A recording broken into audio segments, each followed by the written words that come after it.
Surrogacy is a form of third-party reproduction in which we are using a other woman's womb. Like we are taking a womb on rent. That is called surrogacy. There are two types of surrogacy. One is traditional surrogacy and one is gestational surrogacy.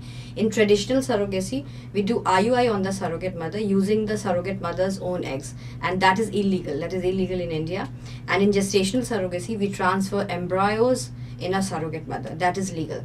So we require surrogacy first and foremost in females like who have got congenital disorders. They are not having any uterus, or they are having very small size peanut uterus. So in all these cases, obviously there is no other option but to take a surrogate mother and make the female deliver. Secondly, we have also got indications like when the female has got recurrent IVF failure, they make good blastocyst grade A embryos, but it is not implanting in their womb.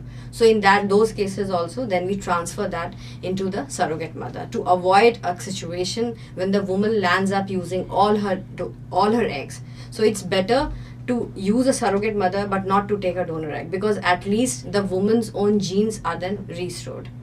Thirdly, in patients who are having a lot of adenomyosis, or they're having Asherman syndrome, which have been operated and it has totally distorted the endometrial cavity, and the endometrial cavity doesn't regain its shape, the volume, the blood supply is not there inherent. So we know that there are no chances of implantation in these kind of females.